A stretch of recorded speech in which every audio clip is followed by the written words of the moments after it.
Thank you for listening to PoliticalStorm.com. I'm John Small. Today we've got a guest on the program. We spoke with Brett Smith just like a week ago, and he is one of the authors of Clinton Cash, the graphic novel, and we've got Chuck Dixon joining us right now. He's one of the illustrators as well. Hello, sir. How are you? Pretty good. How about you? Very good. How does it feel to be #1 New York Times bestseller? Pretty good, huh? It feels awful good.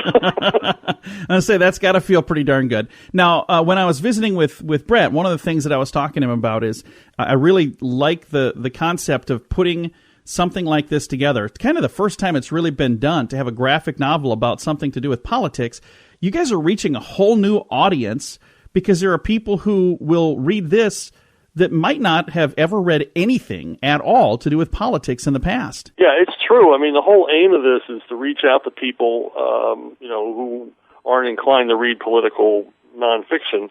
And, this is an attractive package. Even the mildly curious are going to want to pick it up and at least leaf through it. And once they do that, we've got them. Now, what was it that kind of drew you into this project? How is it that you got involved in being a part of this? Well, Brett was talking with people at Breitbart and then people at Regnery, and they all got interested. And Peter Schweitzer, the author of the original book, was very interested.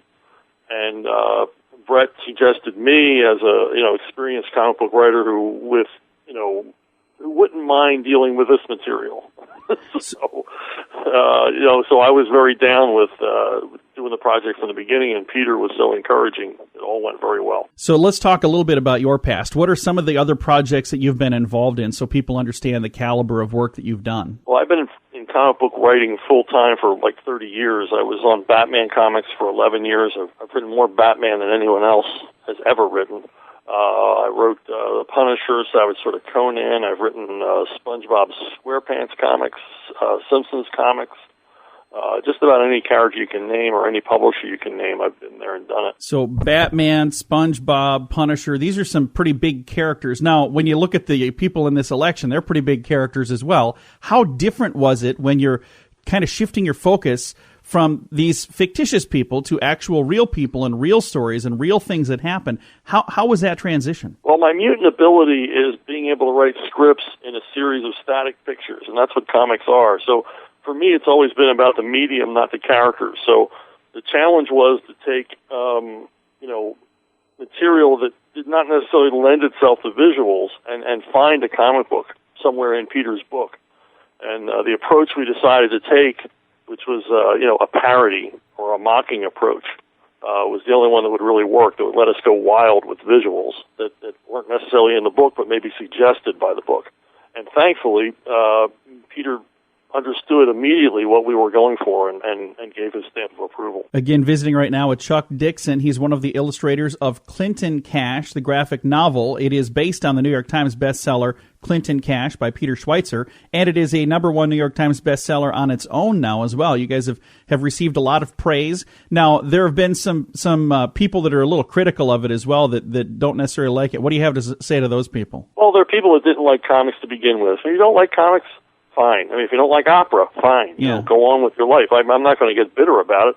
It isn't for everybody, but it is for a lot of people who would not be inclined to read Peter's book. Well, and one of the things that when I was visiting with Brett, I was talking to him about, I've heard this word infotainment, where it's information but entertainment. It's all kind of tangled together now, and I think this kind of fits in that category where people that spend time with comic books do it for entertainment purposes, but you guys have found a way to put some information in there, and I think that's absolutely brilliant, and hats off to you guys for doing that. Well, thank you.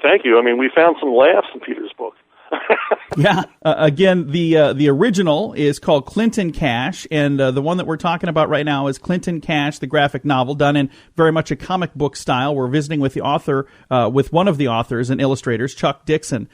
Do you guys see another project like this in the near future, or what do you see in store for the team Dixon Smith in the future? Well, I'd like to, currently I'm working on a script for a graphic novel for the U.S. Navy, and Brett's going to join me on that as a colorist. And but I can see this medium being further explored.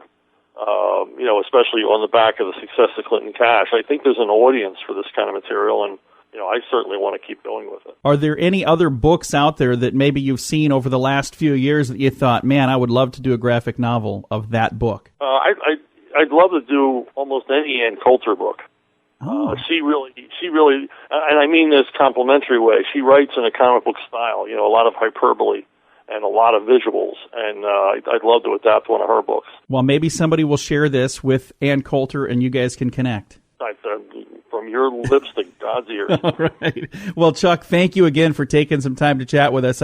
After visiting with Brett, I think it was a week ago or maybe 2 weeks ago, I said, I'd love to visit with Mr. Dixon about this too. So thank you very much for taking a few minutes to chat with me about this. Absolutely no problem. I appreciate it. Again, it's the book that is kind of sweeping the nation right now. It's a #1 New York Times bestseller, Clinton Cash, the graphic novel, debuted as a #1 New York Times bestseller, sold out right away, and they had to print more. That's a really good problem to have.